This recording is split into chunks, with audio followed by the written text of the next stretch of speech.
Hey guys, I'm Megan from meganplus5.com and welcome back to another one of my crafty tutorials. So today I'm making these really fun mini wood cactus signs, and I will leave a link below to where you can buy the DIY craft kit in my shop, and I will also leave a materials list if you don't want to buy a craft kit and you just want to DIY the whole thing on your own. So the very first thing that you need to do that I am not showing here is you need to cut, sand, stain, and then sand again your wood bases, and I'm just using pine for mine. I specifically did not include this in here because this is mainly for my DIY craft kit tutorial, but if you do have any questions on that part, please feel free to reach out, leave a comment below or send me a message. Okay, so the next step that you want to do is you want to paint a really thin layer of your white acrylic paint on the front of each board base that you have. So there really is no front or back, it's just whatever face you prefer on the wood. And then you also want to be sure that you're leaving a small border of unfinished wood around each board base.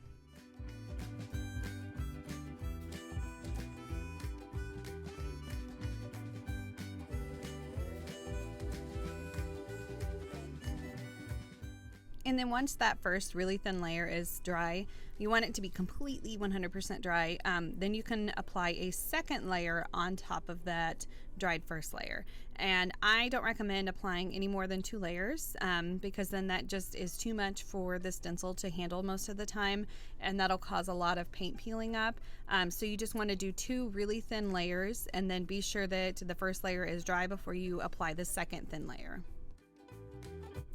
And then you can see what a difference that second thin layer makes in coverage compared to that first layer. And then you want to let that second layer completely dry too. So before you can place the stencil down, you need to remove the paper backing. And I don't have this recorded in this video, but I will leave the link below to this crafty tutorial that you can find on my website, and that'll show you there how to do that part. So after you remove the paper backing, then you can place your stencil sticky side down on top of your wood base. And then once you have your stencil placed down in exactly where that you want it to be, you can rub the stencil with your hands, and then you can use a vinyl squeegee, or if you have like a store rewards card type thing, you can use that. I just don't recommend you using your debit card because sometimes those are really thin and they can break, and I don't want you to do that. But just get those air bubbles out and then roll that transfer tape off of your wood base, and then take your finger along all of the exposed areas of the wood and just kind of try to rub out any extra air bubbles that may be lingering there that you can't really see but that are really small and they need to go away. Okay, and then a little tip to help prevent some paint bleed for you is to paint your stencil, like all the exposed areas, with the same color that you use for the background color. So in this case, it would be the white acrylic paint. And so you would just take your paintbrush and paint a really, really, really thin layer of the white acrylic paint on there. You want it so thin that you can barely even notice that it's on your stencil once it's dry.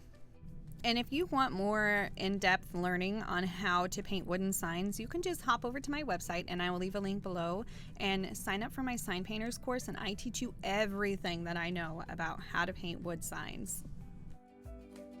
And then once that last step of sealing your stencil is dry, then you can take your stenciling sponge, dip it into the black acrylic paint, dab it off onto a paper towel or like a discarded piece of cardboard or something, and then dab it onto the stencil itself.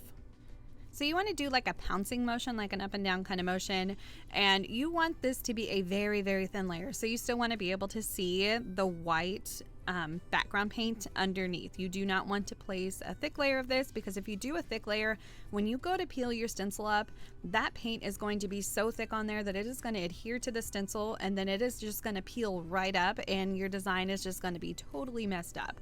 So do a really, really thin layer.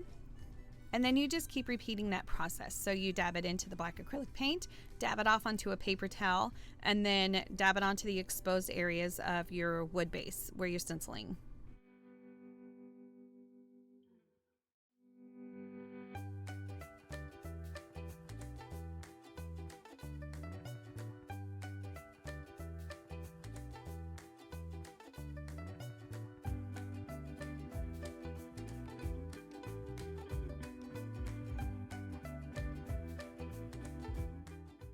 And then once you get to the very end of your stencil, the beginning of your stencil should be dry by now. So you can go ahead and apply another super, super thin layer of the black acrylic paint on there and do the whole process again, all the way to the bottom.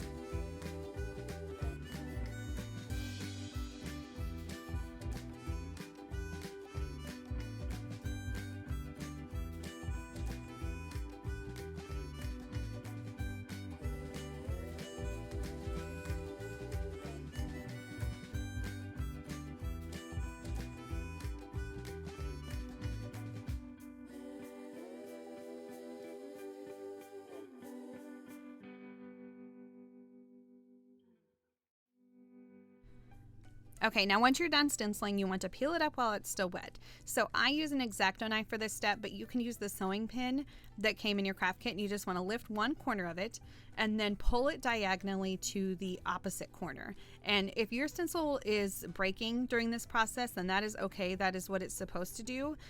It was built to not be reusable, and it was built to tear and break in sections like that so that it's easier to remove off of the base that you're applying the stencil to.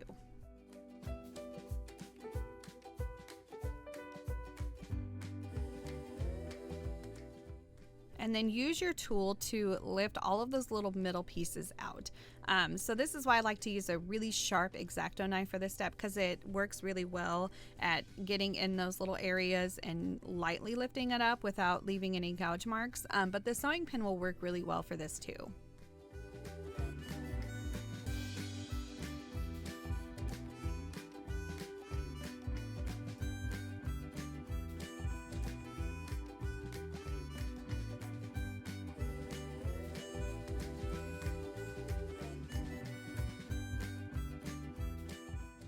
And then just repeat the same process with the other two wood bases that you have.